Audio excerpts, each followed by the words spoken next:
mempresentasikan hasil analisis rencana pelaksanaan pembelajaran atau RPP skripsi kakak tingkat kami. Kami yang beranggotakan saya, Anggun Lia Putri, rekan saya Friska Wulandari, dan Nur Aini.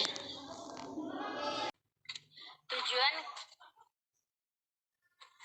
selanjutnya, judul skripsi yang kami analisis yaitu Perbandingan Strategi Pembelajaran RQA, Reading, Questioning, and Answering, dan Strategi TTW, Think, Talk, Write, berbantu media question card terhadap pemahaman konsep IPA di SMP Negeri 1 Bandar Lampung. Penulisnya Putri Merdiana Sari.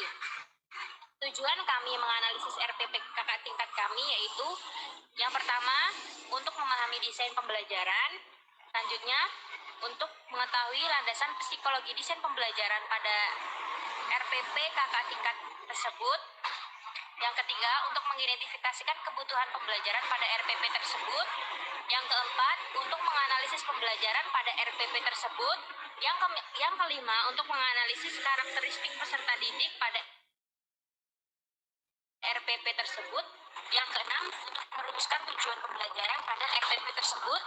Dan yang ketujuh, untuk mengetahui apakah di RPP tersebut telah mengembangkan instrumen penelitian. Yang kedelapan, untuk mengetahui apakah di RPP tersebut telah mengembangkan strategi pembelajaran. Yang kesembilan, untuk mengetahui apakah di RPP tersebut telah mengembangkan pembelajaran. Yang ke-10, untuk mengetahui apakah di dalam RPP tersebut terdapat evaluasi pembelajaran. Analisis ya. Di dalam makalah analisis kami terdapat bagian-bagian isi dari skripsi RPP kakak tingkat tersebut. Selanjutnya, kita akan membahas analisis desain pembelajaran pada RPP tersebut. Yang pertama, kita akan membahas apakah peneliti memahami desain pembelajaran. Desain pembelajaran itu sendiri yaitu proses menentukan kondisi belajar dan proses desain pembelajaran untuk menghasilkan suatu rencana atau blueprint untuk mengarahkan pengembangan pembelajaran, desain sistem pembelajaran, dan prosedur yang terorganisasi. Dalam RPP penelitian tersebut, peneliti sudah menggunakan desain pembelajaran dengan adanya proses penyusunan tujuan pembelajaran, langkah-langkah penganalisisan, perencanaan, pengembangan, pengaplikasian, dan penilaian pembelajaran yang bersifat membangun sehingga dapat menciptakan efektivitas dan efisiensi pada saat proses pembelajaran.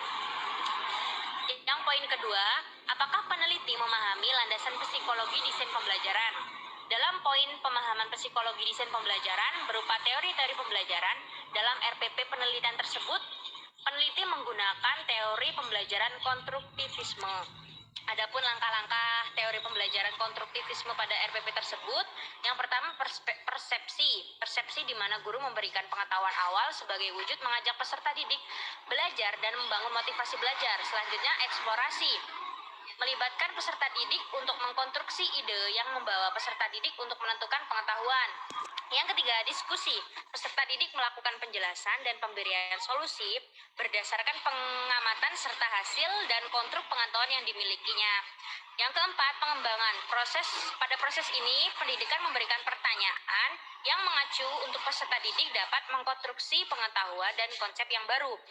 Yang poin ketiga, apakah peneliti mengidentifikasi kebutuhan pembelajaran pada RPP tersebut? Peneliti mengidentifikasikan kebutuhan pembelajarannya yaitu dengan hambatan belajar yang dialami siswa saat terjadinya pembelajaran dikarenakan terdapat dua faktor, yaitu faktor internal dan faktor eksternal. Dalam keadaan pembelajaran tersebut merupakan tiga komponen yang berhubungan antara siswa, buku, atau materi, juga guru itu sendiri untuk membangun pengetahuan pembelajarannya. Materi selanjutnya yang akan disampaikan oleh rekan saya yaitu Nur Aini.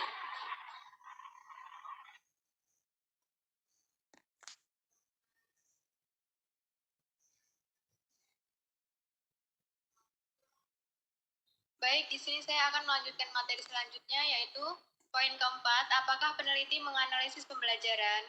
Peneliti menganalisis tujuan pembelajaran secara efektif dan efisien. Namun ada beberapa hal yang harus diperhatikan oleh seorang guru, bahwasanya tidak semua strategi pembelajaran cocok digunakan untuk semua pokok bahasan dan semua keadaan. Proses pembelajaran harus diselenggarakan secara interaktif, inspiratif, menyenangkan, menantang, dan memotivasi peserta didik untuk mandiri dan memberikan ruang sesuai dengan bakat, minat, serta perkembangan fisik dan psikologinya. Poin selanjutnya yaitu yang kelima, apakah peneliti menganalisis karakteristik peserta didik? Jadi, peneliti menganalisis karakteristik peserta didik yaitu melalui aspek pengetahuan, sikap, dan keterampilan pada masing-masing peserta didik. Poin selanjutnya yaitu yang keenam, apakah peneliti merumuskan tujuan pembelajaran? Peneliti merumuskan tujuan pembelajaran yaitu peserta didik dapat mendeskripsikan konsep gerak lurus, memahami perbedaan kelajuan dan kecepatan, memahami konsep kelajuan, kecepatan, dan percepatan, menerapkan konsep kecepatan pada kasus dalam kehidupan sehari-hari, mendeskripsikan konsep gaya, menyebutkan pasangan gaya, aksi, dan reaksi, membandingkan besar gaya, aksi, reaksi, menerapkan konsep hukum Newton dalam kehidupan sehari-hari, serta menganalisis hukum Newton dan menghitung berat dalam menggunakan konsep hukum Newton 2. Selanjutnya yaitu poin ke-7, apakah peneliti mengembangkan instrumen penelitian? Teknik pengumpulan data pada penelitian ini menggunakan beberapa instrumen penelitian, antara lain yang pertama tes. Tes ini dapat berupa pernyataan, lembar kerja, atau sejenisnya yang dapat digunakan untuk mengukur kemampuan subjek penelitian. Yang kedua yaitu angket. Angket atau kuesioner adalah metode pengumpulan data yang berbentuk pertanyaan atau pernyataan tertulis yang bertujuan untuk mendapatkan informasi dari responden. Dan yang ketiga yaitu dokumentasi. Dokumentasi ini berbentuk instrumen dokumentasi yang terdiri dari dua pedoman dokumentasi yang akan dicari datanya dan daftar variabel yang akan dikumpulkan datanya. Baik, selanjutnya akan dijelaskan oleh Friska Wulandari.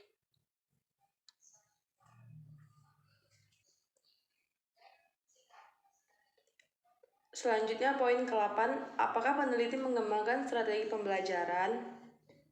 Peneliti mengembangkan strategi pembelajaran yaitu dengan mengembangkan strategi pembelajaran yang digunakan. Pada kelas eksperimen 1 menggambarkan strategi pembelajaran RQA dan kelas eksperimen 2 menggunakan strategi pembelajaran TTW, Think Talk With. Penelitian ini bertujuan untuk mengetahui perbandingan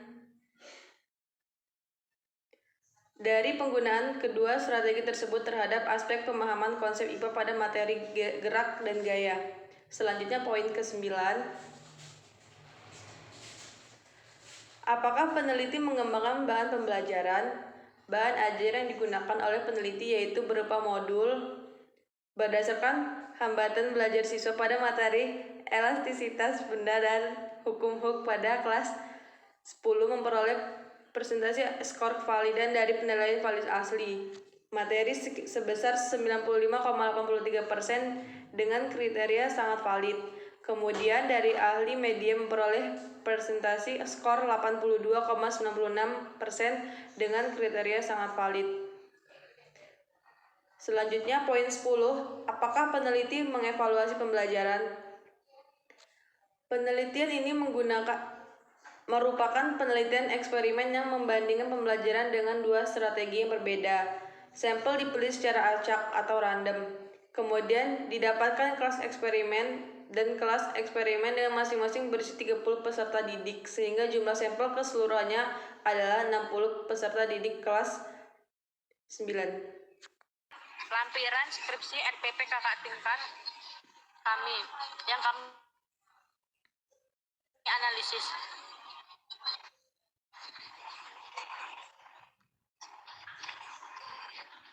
Share screen-nya nggak jalan.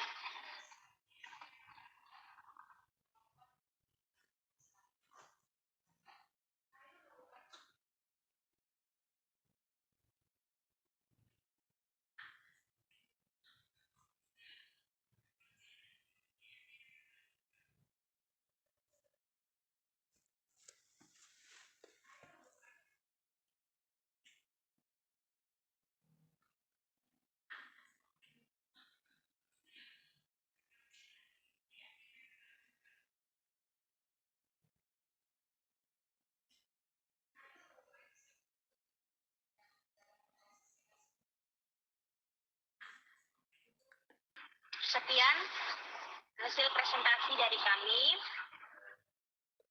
Kami mengucapkan terima kasih. Wallahu muwaffiq ila aqwamit thoriq. Assalamualaikum warahmatullahi wabarakatuh. Waalaikumsalam warahmatullahi wabarakatuh. Wabarakatuh.